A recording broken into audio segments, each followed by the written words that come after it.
Okay, BSA and headstock bearings. So the issue I've got is my top yoke has these little hangers in for the headlight, and when you try and put the top yoke on top, these things push against the bottom yoke, making this out of alignment. And while you're trying to fit a bottom yoke and a top yoke, you've got ball bearings sitting in a race.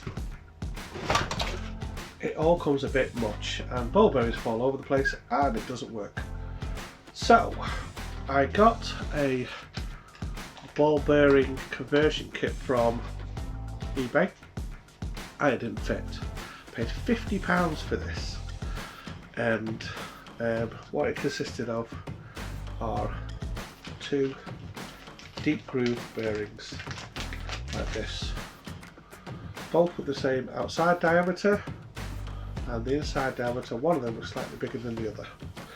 So they didn't fit. The inside diameters were far too big for the yoke pin. So I had a look what the smaller of the bearings, inside diameter bearings, were, what type of bearing. So remember, I paid £50 for these two bearings. One of the bearings was £2.36 and the other bearing was £3.60 odd. So the guy selling them on eBay was making a substantial profit for two bearings and a piece of paper explaining to basically put them in the headstock. So I sent them back, got my money back, and ordered two of the smaller inner diameter bearings. And what I'm going to do is I'm going to manufacture on the lathe over there some top hat spacers to fill in this space here and make them fit the yoke pin, and then that'll do the job. The outside diameter is imperial, and let's see if we can do this, and it fits quite nicely into there. Obviously I'll stick them in the freezer when I actually put them in properly. So the outside diameter fits top and bottom of the yoke. It's just the inside diameter that's going to be the bit where I need to do spacers. Now obviously a bit controversial, because you don't, on these sort of type of bearings, you don't want a lot of play that way basically. Play this way is fine, play that way is not fine. But I was sort of thinking about this.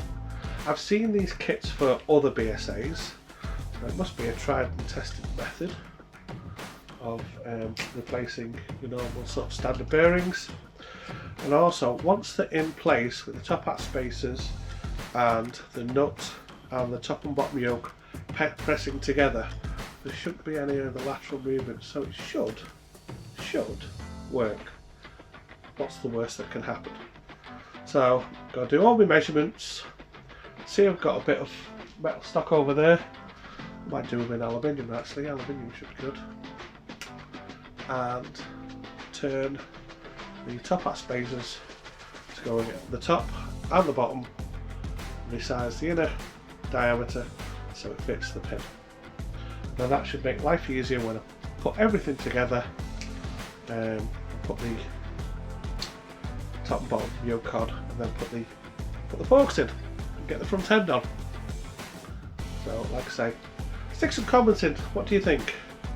Using these for headstock bearings.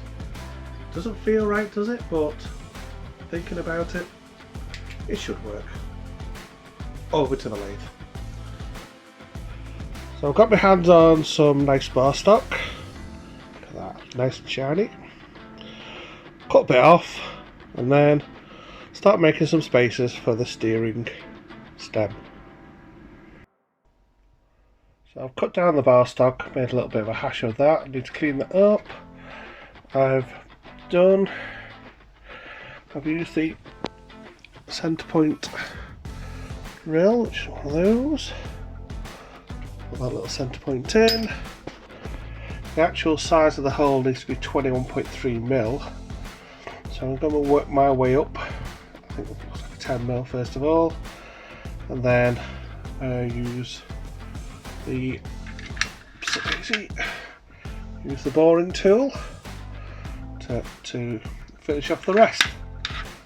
I've turned the speed of the lathe right up because it's aluminium and it's soft, so easy to turn. Right, I'm going to crack on and start turning.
Cleaned up the face and run through the largest drill I've got, so another few measurements and then we've gone to boring it. Off with the drill and the cutter, and now onto the boring tool. Need to make sure that this is central, which it's not, so just onto this knob here.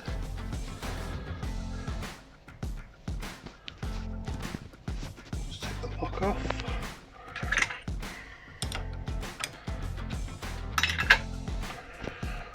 Turn the knob. Should see it's just coming up now. So that should be around about where we want it to be. Okay, lock that one off and start boring. We need to go from 18mm to 25.2mm. I've got a power feed on this, but I tend to just do it manually. Turn the wheel, put the boring tool inside the hole.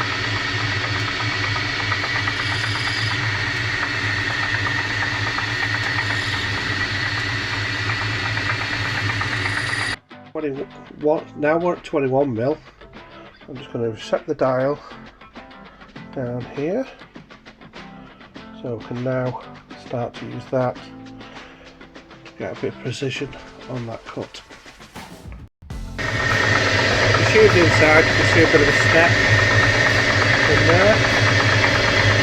Just pass on to that step. It will be obviously making that step a bit smaller to get by taking part of this end off, make it nice and straight. But I'm going to start called parting, which is basically cutting this bit of metal ready for a bit more machining to make it fit the bearings on the other side.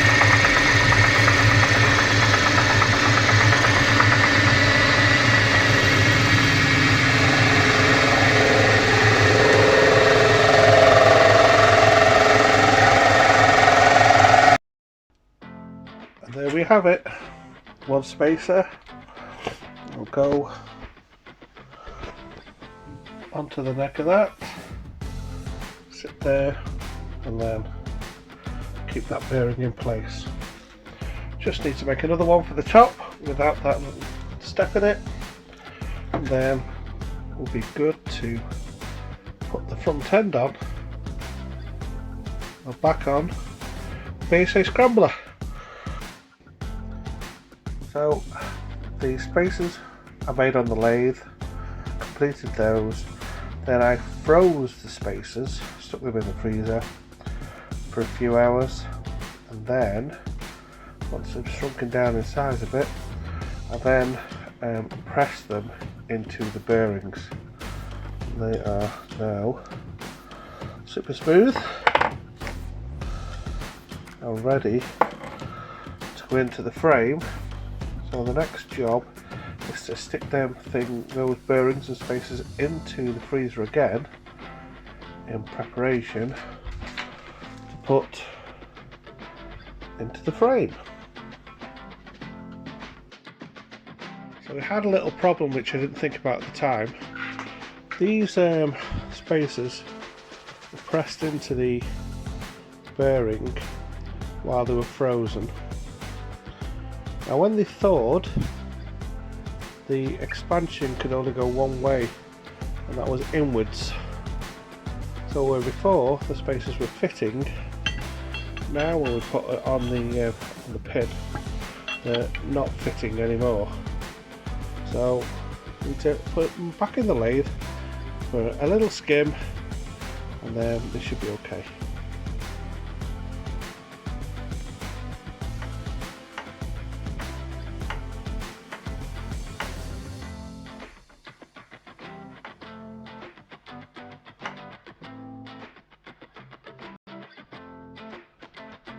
Okay, so that's all in, the pin's in, it's moving nice and freely.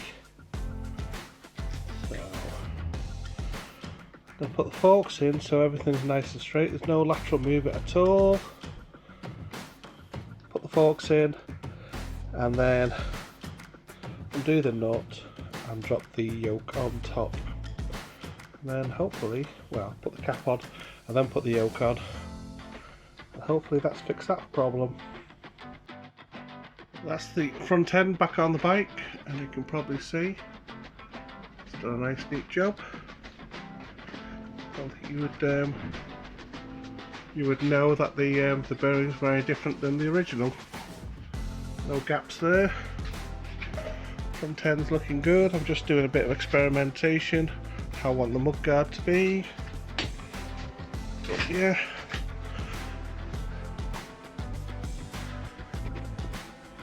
Glad to have the front end back on the bike. If you like what you're seeing, click on the like, that helps the channel a lot. Subscribe if you can, and yeah, I'll see you in the next one.